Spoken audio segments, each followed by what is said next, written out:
चलिए स्टूडेंट, उम्मीद करता हूँ सभी स्वस्थ, मस्त, खुश और सुरक्षित होंगे। आज की वीडियो में डिस्कस करेंगे कुछ बहुत इंपॉर्टेंट टॉपिक्स पर। आज हम बात करेंगे यूपी SSC लेखपाल के पेपर को लेके। कल से मेरे पास टेलीग्राम पे बहुत सारे मैसेजेस आ रहे हैं कि पेपर लीक हो गया है सर, उस पर वीडियो बनाइए। तो उस पर मैंने आज वीडियो बनाई है, सोचा इस पर डिस्कस कर लिया जाए कि वाकई में पेपर क्या लीक हुआ है, क्या पेपर वाकई में कैंसिल होने वाला है, उस पर भी हम डिस्कस करेंगे।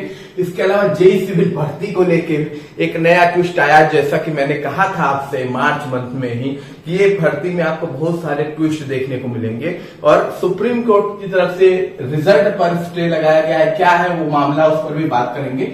इसके अलावा जेईई मैकेनिकल, इलेक्ट्रिकल, सिविल की जो नोटिफिकेशन है उसको लेके एक अच्छी अपडेट आ रही है, उस पर भी हम बात करेंगे। और इसके अलावा कौन कौन सा अपकमिंग रिजल्ट है और कौन सी भर्ती आने वाली है, उस पर भी डिस्कस करेंगे। उससे पहले चैनल पे जो भी नए हैं चैनल को लाइक और सब्सक्राइब कीजिएगा, वीडियो अच्छा लगे तो शेयर कीजिएगा। इसके अलावा टेलीग्राम और इंस्टाग्राम चैनल दोनों फॉलो करने के, दोनों का लिंक डिस्क्रिप्शन बॉक्स में मेंशन है, आप वहां जाकर मुझको फॉलो कर सकते हैं। चलिए चलते हैं वीडियो की ओर। तो सबसे पहले बात कर लेते हैं लेखपाल भर्ती को लेके। ठीक है, ये भर्ती भाई साहब अब पेट 2025 की सबसे बड़ी भर्ती थी। ठीक है, 21 तारीख को इसका एग्जाम हुआ है। ठीक है, इसी 21 मई को एग्जाम हुआ है। और केस में होता क्या है कि 21 मई को ये एग्जाम कंप्लीट होता है। उसके बाद 2 बजे के आसपास नियर वीडियो सर्कुलेशन शुरू हो जाता है और उसमें बताया ये जाता है कि जो वीडियो बना है वो 1 बजे यानी 1 PM के आसपास का है।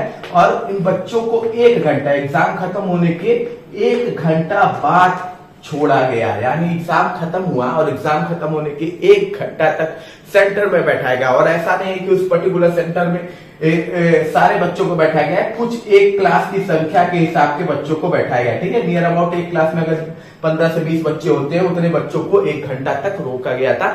ऐसा वीडियो भी वायरल हो रहा है। फिर इसके अलावा और भी वीडियो वायरल हो रहा है जिसमें यह क्लेम किया जा रहा है कि कोई मोबाइल लेके बैठा था और वो फिर पुलिस कर्मचारी भी था, क्योंकि लेखपाल की भर्ती बहुत सारे कांस्टेबल जो बने हैं उन्होंने भी एग्जाम दिया था, तो उसको लेके भी अफवाह फैल रही। हालांकि उस पर डिक्लेरेशन आ गया वहां की तरफ से कि क्लियर कट कह दिया गया कि ऐसा कुछ भी नहीं था, ये एक तरह की अफवाह थी। इसके अलावा बहुत सारी वीडियो इस समय प्रचलित हो रही है।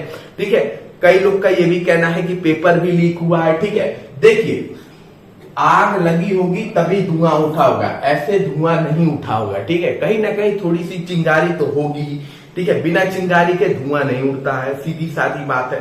तो अब जब अगर बच्चों के मन में आ गई है शंका, ठीक है, शंका आई है, तो शंका का जो वो है, शंका खत्म करने का कार्य गवर्नमेंट को करना चाहिए। भाई गवर्नमेंट को ये काम करना ही पड़ेगा, क्योंकि कोई छोटी मोटी भर्ती नहीं, यूपी SSC की सबसे फेवरेट भर्तियों में से एक है। ठीक है, वीडियो, बीपीओ, लेखपाल, ये यूपी SSC की बड़ी फेवरेट भर्तियों में से एक है। ठीक है, और छोटे मोटे इसमें पद भी नहीं है। ठीक है, अच्छा खासा नियर अबाउट 8000 के आसपास पद है।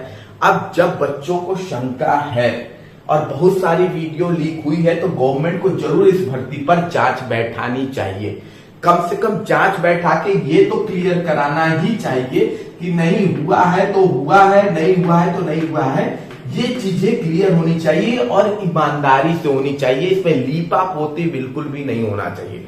क्योंकि देखिए, पहले तो आप खड़ा होकर अनाउंस कर देते हैं कि पेट्रोल बचाइए, तो हाई बचाइए, बिजली बचाइए। उसके बाद आप बच्चों का सेंटर इस बेस पर बाहर भेजते हैं कि पेपर आउट नहीं होगा, पेपर नहीं लीक होगा। ठीक है, अपनी जो तंत्र है उसको मजबूत न करें या ना करें, लेकिन बच्चों पर बोझ डालते हैं आप कि ठीक है चलो भाई जाओ दूर सेंटर में तुम एग्जाम दो ताकि पेपर लीक ना हो। बच्चे वो भी एक्सेप्ट कर लेते हैं। ठीक है, उसके बाद भी आपका पेपर लीक होता है। ठीक, एक तो आप तेल बचाने के नाम पर जो कह रहे हैं कि गाड़ी कम चलाओ और बच्चों का सेंटर भेज रहे हैं 150-200 किलोमीटर। उसके बाद अगर कहीं गड़बड़ी हो जाती है तब भी बच्चों के सजा मिलती है। भाई सरकार को तो संविधान में प्रावधान ही नहीं है सजा देने की, और ना ही सरकारी अफसर को प्रावधान है सजा देने की। ठीक है, और क्वालिफिकेशन भी खैर गवर्नमेंट का कुछ नहीं है, बहुत बेहतरीन हमारा संविधान है। खैर वो दूसरी बात है। यहाँ पर हमारी बात ये है कि भाई कम से कम आप एक क्लियर वो तो कराइए, जांच तो कराना बहुत जरूरी है।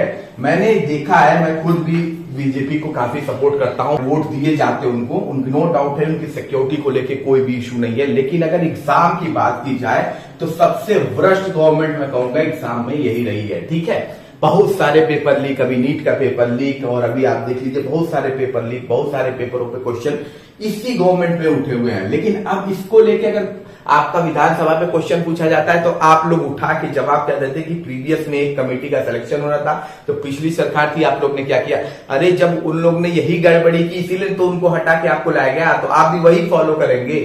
ठीक है, तो ये कोई जवाब नहीं होता है, कोई सोल्यूशन नहीं होता है अगर वाकई में पेपर लीक हुआ है, क्योंकि ये तो मैं डिसाइड नहीं करूंगा।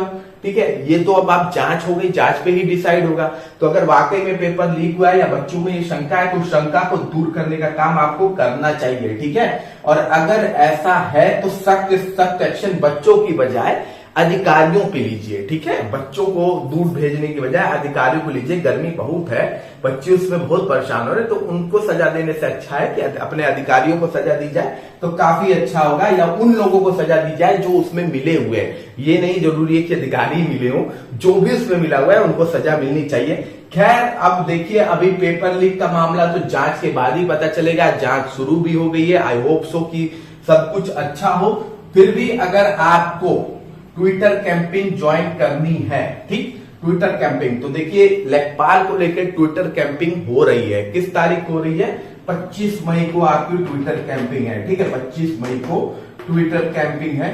यहाँ पे आपको ज्वाइन होना है 11 बजे के पास। ठीक है, 11 बजे के पास आपकी ट्विटर कैंपेन शुरू होगी 11 AM सवेरे से, तो वहां पे आपको जाके ज्वाइन होना है और अपनी आवाज उठानी है। बाकी कैंसिल होगा नहीं होगा ये तो अब जांच होगी, जांच में पता चलेगा कि वाकई में है कि नहीं है, क्योंकि देखिए अफवाहों का भी मार्केट बहुत रहता है, कंप्लीटली हम गवर्नमेंट को ब्लेम भी नहीं दे सकते हैं। ठीक है, लेकिन फिर भी जांच होना बहुत ही जरूरी है, और वाकई में अगर ऐसा कुछ भी है तो पेपर को कैंसिल होना भी बहुत जरूरी है।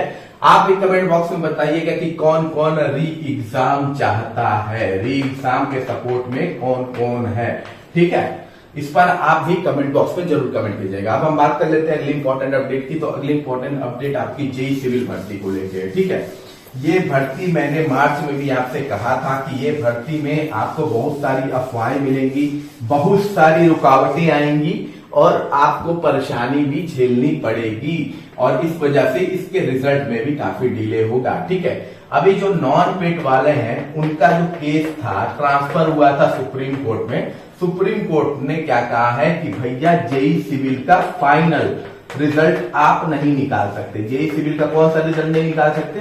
फाइनल रिजल्ट नहीं आप निकाल सकते, यानी कि जो ज्वाइनिंग वाला रिजल्ट है वो आप नहीं निकाल सकते। उस पर उन्होंने स्टे लगा दिया है, और ये जो केस है, जो केस था नॉन पेट वालों का, वो केस वापस से हाई कोर्ट के केस में मिला दिया है। कौन सा केस? जो 8070 वाला नंबर वाला केस है, उसी में आपका इसको मिला दिया गया है। ठीक है, अब इन नॉन पेट वालों की मांग वही है सीधी सादी कि हमें अलाउ करना चाहिए। ठीक, अब देखिए प्रॉब्लम क्या है कि ये एक तरह से भर्ती फंसाने का तरीका होता है। क्या होता है? भर्ती फंसाने का। ठीक, और ये केस किसकी तरफ से है? ऑफकोर्स ये बीटेक वालों की तरफ से केस लड़ा जा रहा है। बीटेक वाले कह रहे हैं, वो नॉन पेट वालों की तरफ से, या जो भी है नॉन पेट वाले जो भी फंडिंग कर रहे हैं वो बीटेक वाले, फिलहाल दो वकील है वो बीटेक वाली ही है, वो नॉन पेट वालों के लिए लड़ रही है। ठीक है, तो देखिए ये सब चीजें इतनी आसान है नहीं। ठीक, जो जजमेंट आएगा मैं वो आपको बता दे रहा हूं।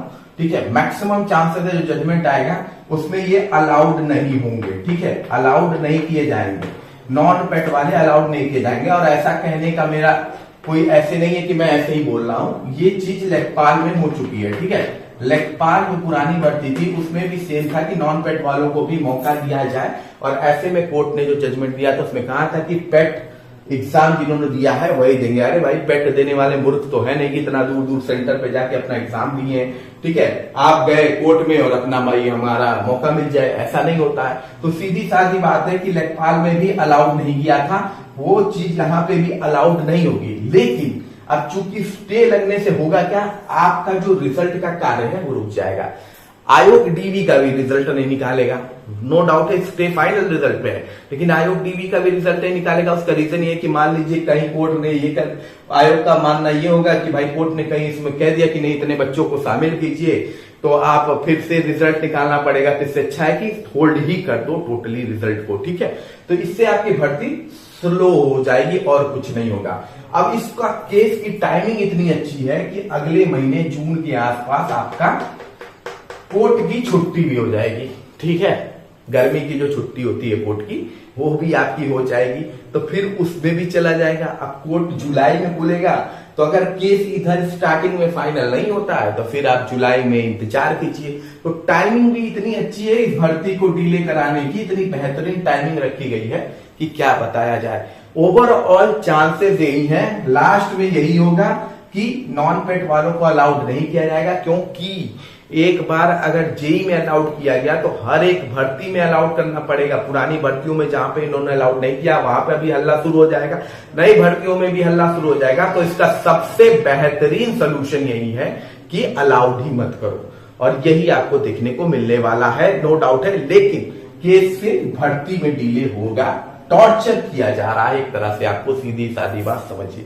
ठीक है, अब हम बात कर लेते हैं अगली इंपॉर्टेंट अपडेट की। अगली इंपॉर्टेंट अपडेट आपकी जेई मैकेनिकल इलेक्ट्रिकल भर्ती को लेके। इस भर्ती को लेके एक पॉजिटिव खबर ये आ रही है कि हो सकता है आपकी भर्ती जून मंथ में देखने को मिल जाए। ठीक है, जून मंथ में आपकी जेई इलेक्ट्रिकल मैकेनिकल की भर्ती हो सकता है पहले, और सिविल की भर्ती उसके बाद देखने को मिल जाए एग्रीकल्चर के साथ। एग्रीकल्चर की एग्जैक्ट सीट अभी पता नहीं चली है कि कितनी है, लेकिन जेई मैकेनिकल इलेक्ट्रिकल की जो सीटें हैं वो लगभग बढ़ गई हैं शायद, और वो बढ़ के आपकी 1500 के पास हो गई है। ठीक है, 1500 से ऊपर सीटें आपकी जेई इलेक्ट्रिकल मैकेनिकल की हैं, और 2500 से ऊपर सीटें आपकी जेई सिविल की हैं। ठीक है, जेई सिविल की भी 2500 प्लस सीटें हैं। ठीक है, तो इनमें से ये भर्ती जो जेई इलेक्ट्रिकल मैकेनिकल की भर्ती है, ये आपको हो सकता है पहले देखने को मिल जाए, क्योंकि ये भर्ती पिछले पेट से लंबित में है। पिछले पेट में इसको आना था, लेकिन पेट की वैलिडिटी खत्म होने की वजह से ये भर्ती आ नहीं पाई थी। तो जून माह में हो सकता है जेई वालों को एक अच्छी खबर देखने को मिल जाए। ठीक है, अब हम बात कर लेते हैं अगली इंपॉर्टेंट अपडेट की। तो अगली इंपॉर्टेंट अपडेट अपकमिंग रिजल्ट को लेके है। तो ये जो आपका रिजल्ट है इस महीने या जून के स्टार्टिंग वीक में, यानी आने वाले 6 से 10 दिन के अंदर आपको देखने को मिलने वाला है, वो होम्योपैथी का रिजल्ट है। ठीक है, होम्योपैथी का जो रिजल्ट है आपका, वो आपको आने वाले 10 दिन में देखने को मिल जाएगा। अपकमिंग रिजल्ट में इनके चांसेस बहुत ज्यादा है, और एडीओ की भर्ती या बीपीओ की भर्ती में से कोई अपकमिंग में आपको देखने को मिल सकता है। ठीक है, कोई एक भर्ती आपको एडीओ बीपीओ में से अपकमिंग ये वही 6 से 10 दिन के अंदर आपको देखने को मिल जाएगी। बाकी कोई भी क्वेश्चन है तो आप कमेंट बॉक्स में पूछ सकते हैं। मिलते हैं अगली वीडियो में। जय हिंद, जय भारत।